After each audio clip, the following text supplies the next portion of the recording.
Amanda Nunes can say she is champ once again after UFC 277. She dominates Juliana Pena to regain the women's bantamweight title to put on her mantle alongside that women's featherweight belt. Nunes making history once again, her 10th title fight victory, the only fighter to lose champ status and come back and become a 2-division title holder simultaneously once again.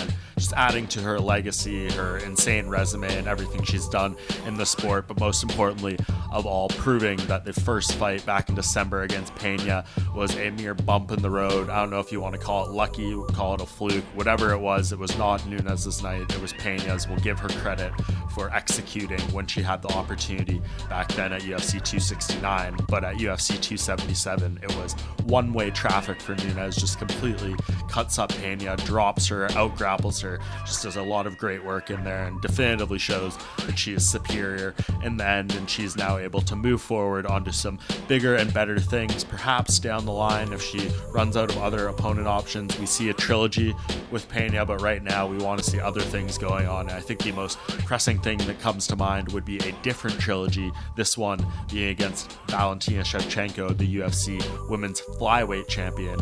This is the time to make this fight. We've been discussing it and circling it since they fought for the second time back in September of 2017. It hasn't materialized, the timing hasn't been right, whether it's in the UFC's eyes or Nunes' eyes or Shevchenko's eyes, but now everything seems to be kind of lining up. Of course, Shevchenko, she looked a little bit vulnerable in her last fight with Tyler Santos, whether you think she won it or lost it. I think right now for her, she's probably looking and seeing that she needs to cash in and make the most of this opportunity.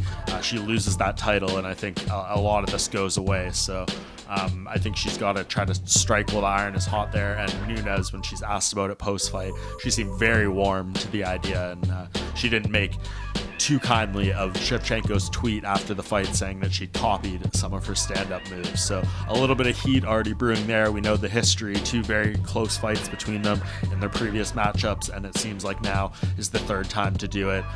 What and when it'll happen remains to be seen. Nunes, of course, having a pretty busted up eye after this fight. I think Shevchenko is dealing with some injuries as well, so may not see it until next year. But to me, Shevchenko versus Nunes 3 for the UFC women's bantamweight title. Shevchenko moving up makes all the sense in the world after UFC 277.